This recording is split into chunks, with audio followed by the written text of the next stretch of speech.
the Gobbler's dinner, and you'll be ready to fight him. Why do you insist on being a moron, Tor? This is why you lost a controlling share of your own company. I knew I should have killed you when I had the chance.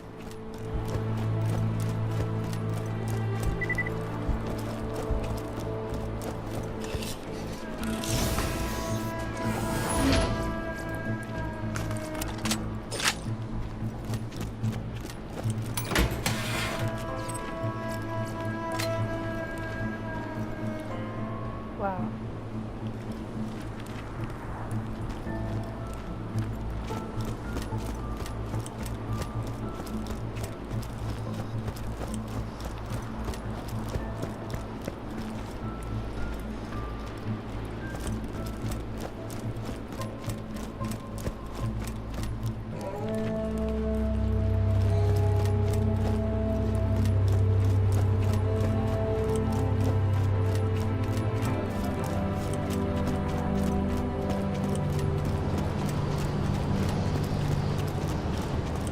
Now add the poison glands to the marination vat.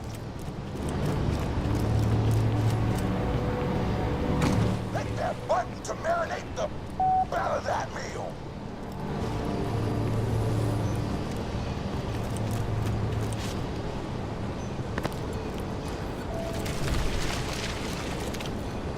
The meal's almost ready. Let's get cooking. Start the conveyor of cookery.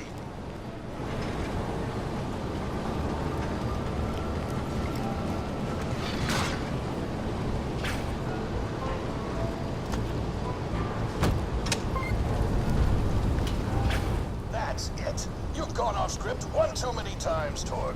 Today's meal is canceled. Chefs, shut down that oven. We can't stop now. Protect the oven.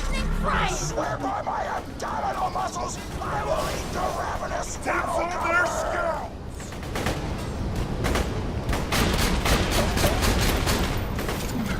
Drop your gear, I'll let you! Don't let the chefs near the oven, or they'll switch it off.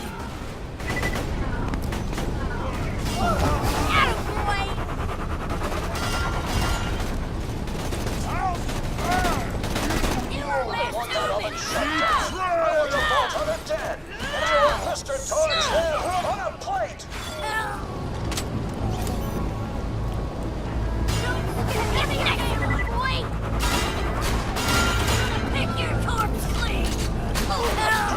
My guys, something hungry this way comes. Shakespeare! Don't screw with my butt, suckers!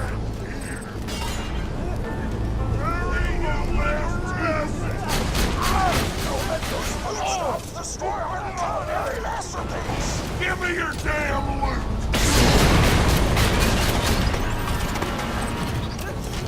Kaboom, baby! I'm a prick out my butt! Food's done! Go get it! No! Leave us alone! All right, more anarchy.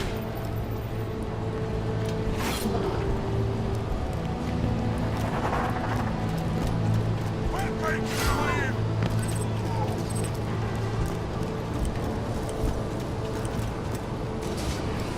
My taste buds are aflame with the power of 1,000 nuclear bombs! My mouth is watering so much, you could drown a small village in my cheeks! The taste apocalypse is upon us!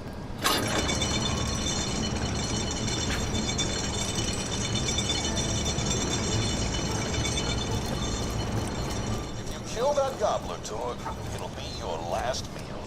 The board of directors and I can guarantee that. You know why we made the gobbler invincible, Torg? So you could kill him. After dozens of failed attempts by other contestants, you were supposed to finally kill it on camera while wielding our most expensive guns. You would have looked like a hero. Why be a hero when you could eat one? You are the dumbest person in the world. I paid several other contestants to kill you if the gobbler can't, Vault Hunter. You and Torg will pay for your idiocy.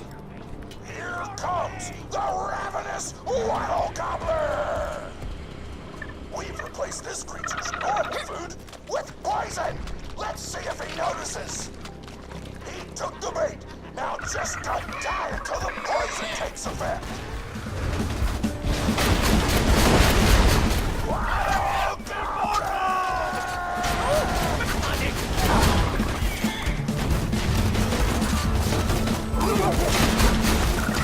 Blood and nerve, my favorite thing. Oh, Perch, don't shoot the gobbler. Shoot the Vault-Hunter. The poison's working. It's working. The gobbler is killable. Let the taste apocalypse begin.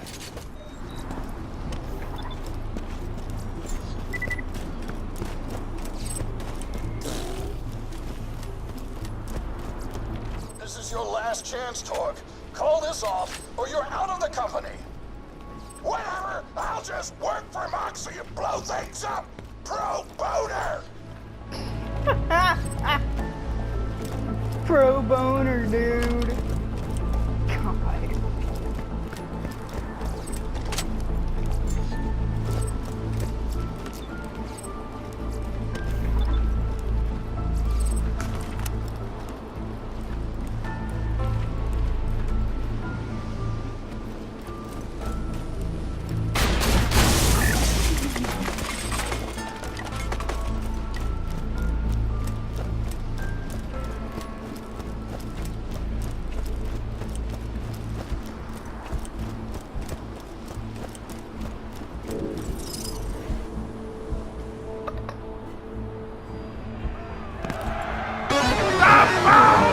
God.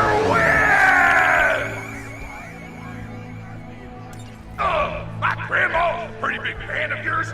Did you go say hi to her?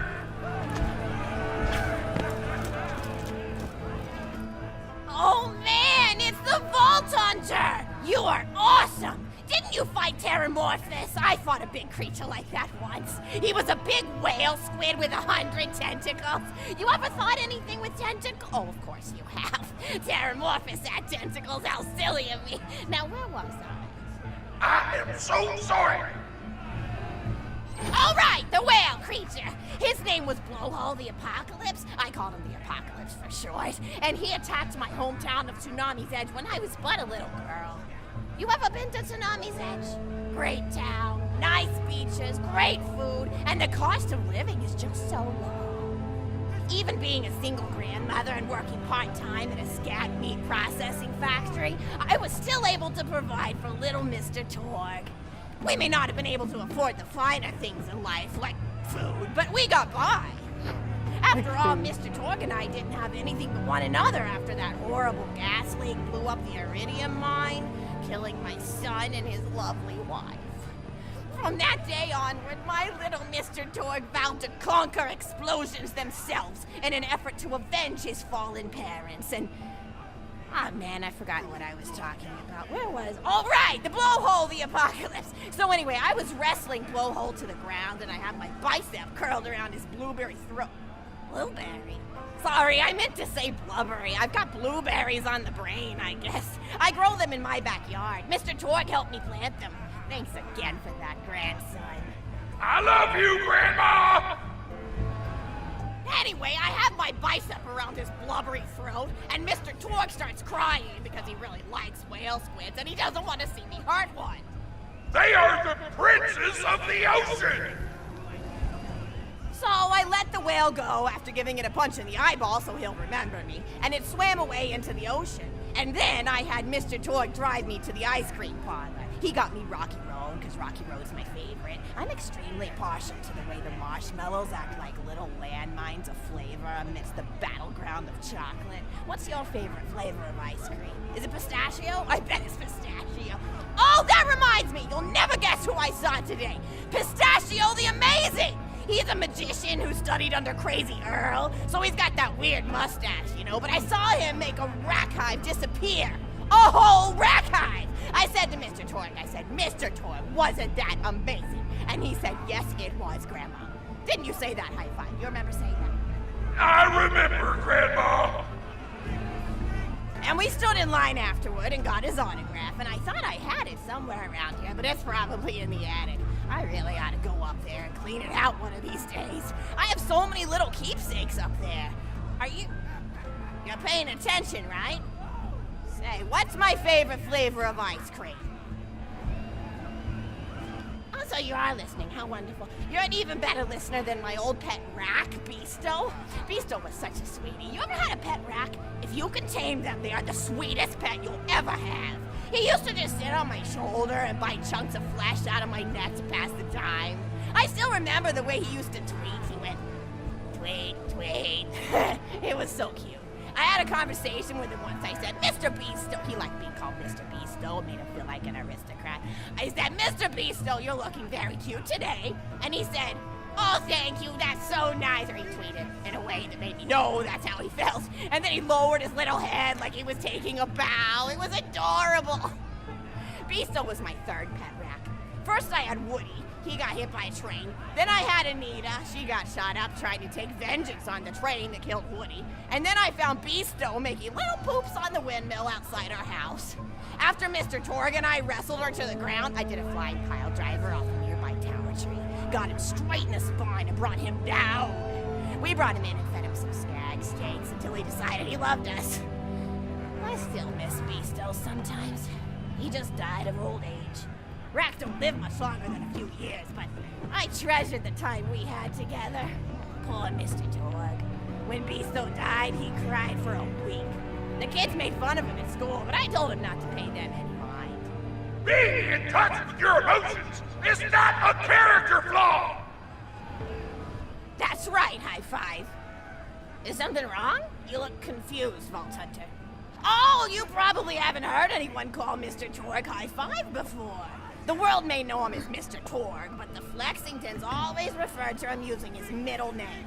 It's a Flexington family tradition, after all, to use your grandfather or grandmother's name as your own middle name. And my husband, High Five Flexington, God rest his soul, was the best grandfather Mr. Torg could have asked for before he passed. He taught Mr. Torg dang near everything he knew about firearms. Without High Five's teachings, I don't think the Torg Corporation would exist at all.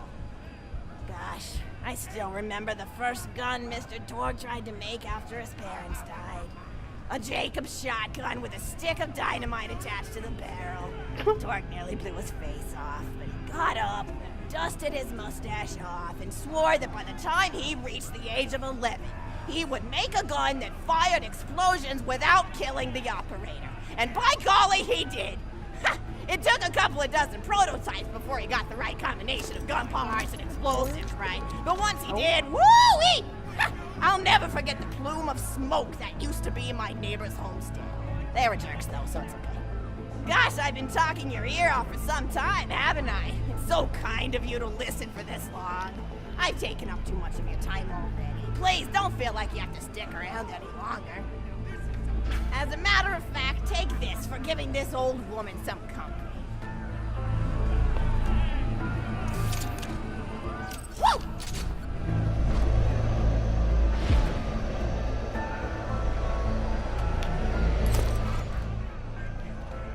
You're even more attractive than Mr. Torg said you were.